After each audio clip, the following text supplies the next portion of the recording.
car is travelling at a uniform speed of 14 meters per second when the driver notices a traffic light turning red 98 meters ahead. Find the minimum constant deceleration required to stop the car at the traffic light. 1. If the driver immediately applies the brake. So here's the situation. The car is 98 meters from a traffic light.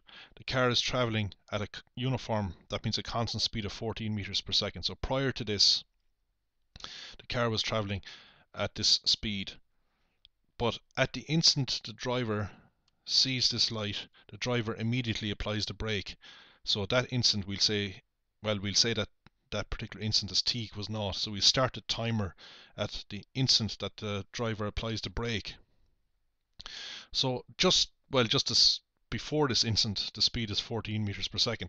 So the driver applies the brake. So that means that force is applied, and that force opposes the motion of the car.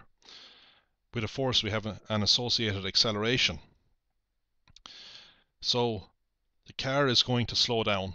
That means the acceleration is negative. That means we have a deceleration. I'm taking directions to the right to be positive. So vectors pointing to the right are positive. So you can see the speed is plus 14 meters per second. But vectors pointing to the left are negative. So we want a negative acceleration, which is just a deceleration. So what's involved in this question?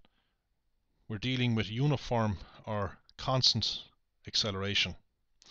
So we want to connect u, a, distance s, s is space traversed, and final speed. So the car has to stop at this light, which means that the final speed of the car, v, is going to be 0. So we have v squared equals u squared plus 2as. So this connects all the quantities of interest. We're interested in the acceleration. So it's v squared minus u squared divided by 2s. So we have 0 squared minus u squared, which is 14 squared, divided by 2 times the distance s, which is 98. 14 squared is 196. 2 times 98 is 196, so we get an acceleration of minus 1 meter per second squared. So it makes sense that a should come out to be negative. So the vector representing a is pointing to the left.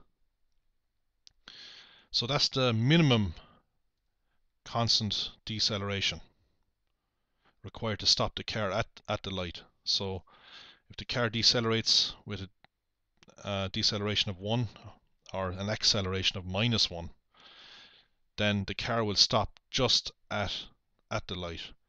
But of course, if the deceleration is if the deceleration is greater than this, suppose deceleration was 2, that means we'd have an acceleration of minus 2.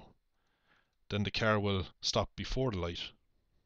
Okay, so the absolute minimum we need is this here. The minimum deceleration is 1, which means an acceleration of minus 1. Now in part 2, we want to find the minimum constant deceleration required to stop the car at a traffic light if the driver hesitates for 1 second before applying the brake.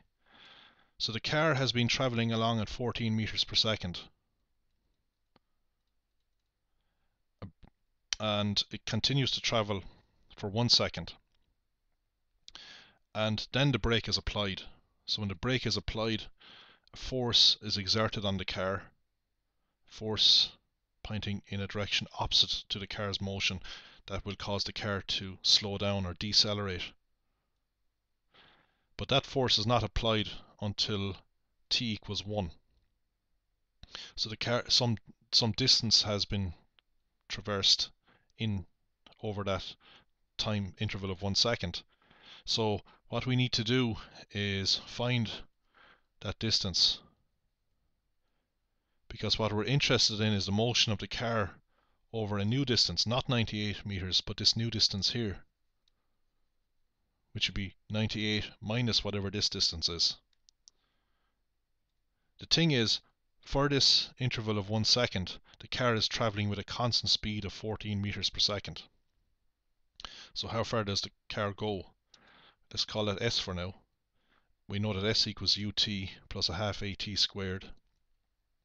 If we know the time, and we know the initial speed, and we know the acceleration. The initial speed is 14. The time interval is 1 second plus a half. Now the acceleration is 0 because we're given that the car was travelling at a uniform speed prior to the driver applying the brake. So we have an acceleration of 0 times t squared. Well, that doesn't matter. That's going to go. So we just have 14 times 1, which is 14 meters. And the units make sense here actually, because what we have is 14 meters per second times 1 second, and s to the power minus 1 times s to the power 1 is s to the power 0, which is just 1. So we just get an answer of 14 meters. So it's like s over s. S's cancel. So the units make sense. So this here is 14 meters. So the distance we're interested in, this distance here, is 98 minus 14, which is 84 meters. So we have the same formula as before. Essentially the final speed is 0 because we want the car to stop at the traffic light. Initial speed is 14, distance is now 84. So what we get is a greater deceleration. We get a deceleration of 1.17. When we're talking about a deceleration, we're talking about a magnitude. We're talking about a positive quantity. Acceleration refers to a vector, which can be positive or negative. See, we got an answer of minus 1.17 to 2 decimal places. And that makes sense because directions to the right are positive. Vectors pointing to the right are positive. So we have a greater deceleration, which makes sense because we have to stop the car over a shorter distance. We have a greater deceleration here than